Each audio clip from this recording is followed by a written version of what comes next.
अध्याय -14 आत्म अनुशासन और समस्याएं सुलझाना। अनुभव वह नहीं है जो मनुष्य के साथ होता है, यह तो वह है जो मनुष्य खुद के साथ होने वाली घटनाओं के साथ करता है। विचार कारण हैं और परिस्थितियां परिणाम हैं। इसका अर्थ है कि आपके विचारों की गुणवत्ता से ही काफी हद तक आपके जीवन की गुणवत्ता तय होती है।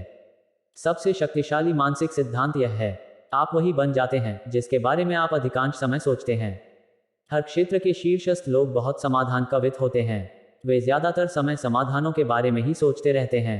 वे इन बातों में नहीं उलझते हैं कि समस्या उत्पन्न करने के लिए किसने कोई चीज की या नहीं की। इसके बजाय हर क्षेत्र के सबसे सफल लोग समाधानों पर अपना ध्यान केंद्रित करते हैं और यह सोचते हैं कि समस्या को सुलझाने के लिए क्या किया जा सकता है। सूफी दार्शनिक इज़्ज़त खान ने एक बार कहा था, समुद्र की लहरों की तरह जीवन में समस्याएं भी लगातार आती रहती हैं। वे कभी खत्म नहीं होती। इसका अर्थ यह है कि आपके जीवन में भी समस्याओं, मुश्किलों, संकटों और अल्पकालीन असफलताओं का अटूट प्रवाह निश्चित रूप से आएगा। उन सब का सामना करते समय आप में आत्म अनुशासन, आत्मक विजय और आत्मनियंत्रण का अभ्यास करने की क्षमता होनी चाहिए, क्योंकि यह क्षमता आपके व्यवसाय और जीवन में सफलता पाने के लिए अनिवार्य है। अवश्यंभावी और अनिवार्य संकट। आपको जीवन भर शारीरिक, आर्थिक, पारिवारिक, व्यावसायिक और राजनीतिक समस्याओं के वेग से जूझना पड़ता है। समस्याओं की इस अंतहीन श्रृंखला में व्यवधान तभी आता है जब कोई संकट आकर सामने खड़ा हो जाता है। यदि आप सामान्य जीवन जी रहे हैं तो शायद आपके सामने हर 2-3 महीने बाद संकट आता है।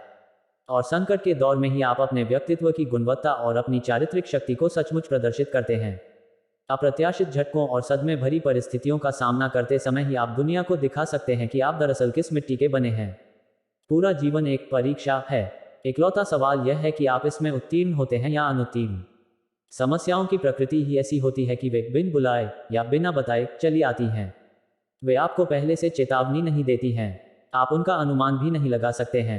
अगर आप उनका पहले से अनुमान लगा सकते तो वे संकट ही नहीं होते, क्योंकि आप उनके लिए पहले से तैयार होते। अवश्यंभावी संकट सामने आने पर आत्म अनुशासन की कहीं ज्यादा जरूरत होती है, ताकि आप शांत और स्पष्ट मानसिकता द्वारा उस संकट से सफलतापूर्वक निपट सकें। अपना सर्वश्रेष्ठ प्रदर्शन करें। जब भी किसी भी तरह की गड़बड़ी होती है तो अधिकांश लोगों की स्वाभाविक प्रवृत्ति यह होती है कि वे नाराज हो जाते हैं और आसपास के किसी व्यक्ति को दोष देने लगते हैं। लेकिन यह ऊर्जा की बर्बादी के सिवा कुछ नहीं है। इससे समस्या हल नहीं होती। इसके बजाय आप में तो यह अनुशासन होना चाहिए कि आप शांत, निष्पक्ष और भावशून्य बने रहें। जब भी आपके सामने कोई अप्रत्याशित समस्या या संकट आए तो शांत रहने के लिए खुद को अनुशासित करें। समस्या पर नहीं, समाधान पर ध्यान केंद्रित करें। यह कैसे हुआ और दोष किसका है, यह सब सोचने के बजाय इस संदर्भ में सोचें कि अब क्या किया जा सकता है। मान लें कोई दुर्घटना हो जाती है और कोई घायल हो जाता है। ऐसे में सबसे पहले तो आप घायल व्यक्ति की चिंता करते हैं, उसका खून रोकने का प्रयास करते हैं और नुकसान को न्यूनतम करने पर ध्यान केंद्रित करते हैं। इसके बाद ही आप यह विश्लेषण शुरू करते हैं कि यह सब क्यों और कैसे हुआ। इसी तरह कोई समस्या या संकट आने पर भी तुरंत इसके लिए मैं जिम्मेदार हूं कहकर आत्म अनुशासन का अभ्यास करें, भले ही उस पल आप केवल अपनी प्रतिक्रियाओं के लिए ही जिम्मेदार हों। अपना मस्तिष्क शांत रखें। शीर्षस्थ लोग संकट के समय प्रभावी ढंग से प्रतिक्रिया करते हैं। ऐसे समय वे शांत, आरामदेह और स्पष्ट मानसिकता बनाए रखने की क्षमता विकसित कर लेते हैं। उनका दिमाग हमेशा ठंडा रहता है और वे आत्मकरुणा की भावनाओं को उत्पन्न ही नहीं होने देते हैं। इसी वजह से वे ज्यादा स्पष्टता से सोच पाते हैं, स्थिति का निष्पक्ष विश्लेषण कर पाते हैं और बेहतर निर्णय ले पाते हैं। जिस पल आप नाराज और विचलित होते हैं, उसी पल आपका नियोकॉर्टेक्स यानी आपका सोचने वाला मस्तिष्क काम करना बंद कर देता है। इस स्थिति में केवल आपका पैल्यूकॉर्टेक्स यानी आपका भावात्मक मस्तिष्क ही सक्रिय रहता है, जो सिर्फ लड़ो या भागो के संदर्भ में सोचता है। जब आपका भावनात्मक मस्तिष्क आप पर हावी हो जाता है तो आप केवल काले और सफेद, हाँ या नहीं, और कुछ करने या कुछ नहीं करने के संदर्भ में ही सोचते हैं। आप इस द्वैत से परे सोचने की शक्ति गंवा देते हैं और उस खास स्थिति से निपटने के सभी संभावित तरीकों को देख ही नहीं पाते हैं।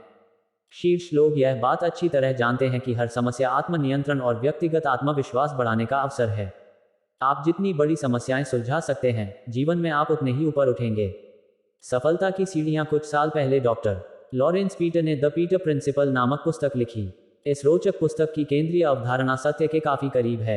उन्होंने लिखा है कि किसी संगठन में लोगों को तब तक प्रमोशन मिलता रहता है जब तक कि वे उस पद पर नहीं पहुंच जाते जिस स्तर की समस्याओं को सुलझाने में वे सक्षम नहीं होते। वहां पहुंचने के बाद उनकी प्रगति थम जाती है और वे अपने बाकी करियर में वहीं पर रुके रहते हैं। यही नहीं, उन्होंने यह भी बताया है कि इसके चलते हर संगठन में ऐसे लोग हो जाते हैं जो अपनी अक्षमता के स्तर पर पहुंच चुके हैं। यह शासकीय विभागों के मामले में खास तौर पर सच है। यही वह मूल कारण है जिसकी वजह से शासकीय विभाग समय और लागत के मामले में इतने अक्षम होते हैं कि वहां कोई भी काम कराना मुश्किल होता है। यह किसी भी बड़ी नौकरशाही में आमतौर पर सच होता है। आपके व्यक्तिगत जीवन में भी आप अपनी कंपनी या पेशे में उसी अनुपात में प्रगति करते हैं जिस अनुपात में आप में हर स्तर पर समस्याएं सुलझाने और आवश्यक निर्णय लेने की योग्यता होती है। अच्छी बात यह है कि जब आप अधिकांश समय समाधानों के बारे में सोचते रहते हैं तो आप अपने मस्तिष्क को समाधान केंद्रित बनने के लिए प्रशिक्षित कर लेते हैं। इससे कोई फर्क नहीं पड़ता कि आपके सामने कौन सी समस्याएं या मुश्किलें आती हैं, क्योंकि वे जो भी हों आपका मस्तिष्क लगातार उन्हें सुलझाने के रचनात्मक उपाय खोजता रहेगा। परिणाम यह होगा कि आप इस प्रक्रिया में सचमुच ज्यादा निपुण और तीव्र हो जाते हैं, क्योंकि आपके मस्तिष्क को समस्याएं सुलझाने की आदत पड़ जाती है। यदि आप कोई शारीरिक खेल सीखना चाहते हैं तो शुरुआत में आप सरल बुनियादी बातें सीखते हैं और इसके बाद ही ज्यादा जटिल दांव पेंच सीखने का प्रयास करते हैं। आप उन बुनियादी बातों का बार बार अभ्यास करते हैं जब तक कि आप उन्हें हर बार आसानी से और स्वाभाविक तरीके से न कर लें। समस्या सुलझाने के अनुशासन में माहिर होने के लिए आपको एक फॉर्मूला या विधि सीख लेनी चाहिए। इससे आप अपने करियर या व्यक्तिगत जीवन में आने वाली लगभग हर समस्या से प्रभावी ढंग से निपट सकते हैं। सौभाग्य से समस्या सुलझाने और निर्णय लेने का एक अचूक और आजमाया हुआ फॉर्मूला है जिसका उपयोग आप लगभग हर स्थिति में कर सकते हैं। आइए इस पर एक नज़र डालते हैं। समस्याओं से प्रभावी ढंग से निपटने की 9 पायदानों की विधि। पायदान: समस्या को स्पष्टता से परिभाषित करें। चिकित्सा के क्षेत्र में कहा जाता है कि सटीक निदान ही आधा इलाज है। इसलिए आपको यह पूछना चाहिए, वास्तव में समस्या क्या है? यह बहुत ही आश्चर्यजनक है कि किसी समस्या को लेकर संगठन के बहुत से लोग विचलित हो जाते हैं, लेकिन समस्या की सटीक प्रकृति के बारे में सबके विचार अलग अलग होते हैं। आपका काम समस्या को इतना स्पष्ट कर लेना है ताकि सभी लोग इसकी परिभाषा के बारे में एकमत हो जाएं और फिर आप इसे सुलझाने की ओर आगे बढ़ सकें। पायदान 2: पूछे, क्या यह सचमुच में समस्या है? याद रखें, कई चीजें ऐसी होती हैं जिनके बारे में आप कुछ नहीं कर सकते। वे समस्याएं नहीं हैं, वे तो जीवन के तथ्य हैं। अगर ब्याज दर बढ़ती है या सबप्राइम मॉर्टगेज बाजार ढह जाता है तो इसे समस्या इसलिए नहीं कहा जा सकता क्योंकि इसका समाधान आपके हाथ में नहीं है। इसके बजाय यह तो एक ऐसी चीज है जिससे बाहर निकलने के लिए आपको मेहनत करनी होगी और जूझना होगा। इसके साथ ही अक्सर यह भी देखा जाता है कि पहली नज़र में जो चीज समस्या या विपत्ति नजर आती है वह दरअसल छिपा हुआ अवसर होता है। कई बार तो समस्या को सुलझाने की जरूरत ही नहीं होती। इसके बजाय आप अब कोई बिल्कुल दूसरा काम करने के लिए स्वतंत्र हो जाते हैं जो आपके और आपके संगठन दोनों के लिए ज्यादा अच्छा साबित हो सकता है। पायदान 3: पूछे, और क्या समस्या है? किसी भी ऐसी समस्या से सावधान रहें जिसके लिए केवल एक ही परिभाषा हो। आप जितने ज्यादा तरीकों से किसी समस्या को परिभाषित कर सकते हैं, सर्वश्रेष्ठ समाधान खोजने की संभावना भी उतनी ही ज्यादा होगी। जब हम कम बिक्री कर रहे कॉर्पोरेशंस को बेहतर बनाने का कार्य करते हैं तो हम उन्हें 21 सवाल पूछने के लिए विवश करते हैं जिनमें उनकी प्रमुख समस्या को अलग अलग तरह से बताया गया हो।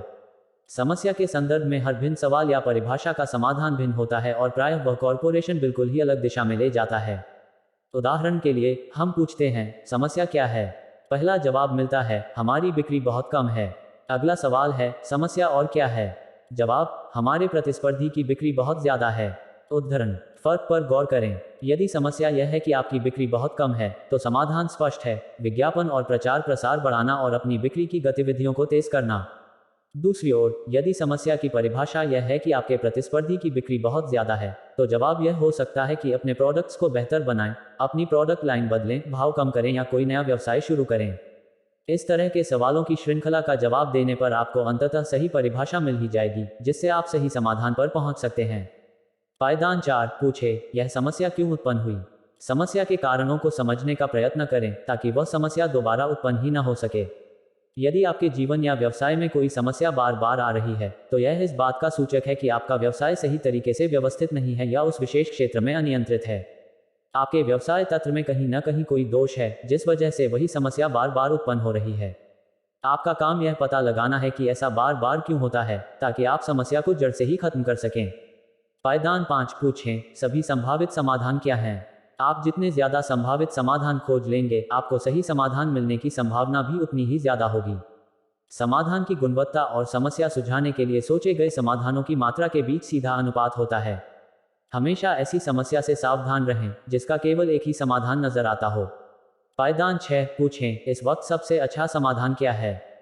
समाधान चाहे जैसा हो, कई बार तो वह किसी समाधान के न होने से बेहतर होता है। अगर किसी सामान्य समाधान को उत्साह से लागू किया जाए तो वह प्राय उस उत्कृष्ट समाधान से बेहतर होता है जिस पर इसलिए अमल नहीं किया जा सकता क्योंकि वह जटिल है या वह काम करने की योग्यता किसी में भी नहीं है। नियम यह है कि आपको अपनी 80% समस्याओं से तत्काल पूरी तरह निपटना चाहिए।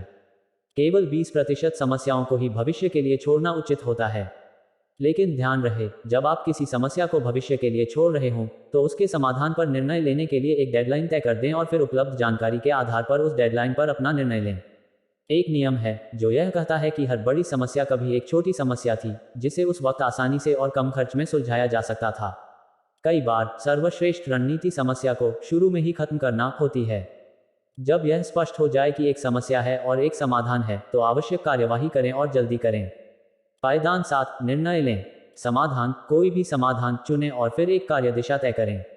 हमेशा पूछें, हमारा अगला कदम क्या है? अब हम क्या करने जा रहे हैं? पायदान 8, जिम्मेदारी सौंपे। समाधान पर या समाधान के भिन्न भिन्न पहलुओं पर वास्तव में अमल कौन करेगा? प्रायः देखा जाता है कि कोई समूह समस्या सुलझाने के लिए मीटिंग करता है और सभी लोग किसी समाधान पर सहमत हो जाते हैं। लेकिन जब 2 सप्ताह बाद दोबारा मीटिंग होती है तो यह पता चलता है कि उस बारे में कुछ भी नहीं किया गया। क्यों?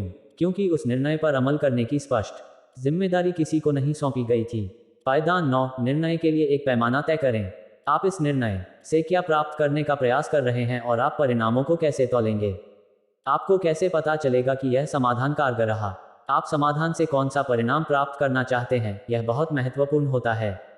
आप उस परिणाम को जितनी सटीकता से तय करेंगे, उसे प्राप्त करने की संभावना भी उतनी ही अधिक होगी। बड़ा पुरस्कार, समस्याएं सुलझाने पर आपको सबसे बड़ा पुरस्कार यह मिलता है कि आपको भविष्य में ज्यादा बड़ी और महत्वपूर्ण समस्याएं सुलझाने का अवसर मिलता है। आपकी तनख्वाह, प्रमोशन और करियर में आगे बढ़ने की गति काफी हद तक आपकी समस्या सुलझाने की योग्यता पर ही निर्भर करती है।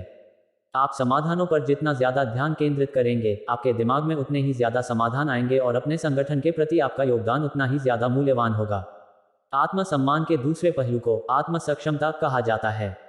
आत्म सक्षमता के स्तर को इस तरह परिभाषित किया जा सकता है, आप अपनी समस्याएं सुलझाने और अपने लक्ष्य प्राप्त करने में खुद को कितना सक्षम महसूस करते हैं।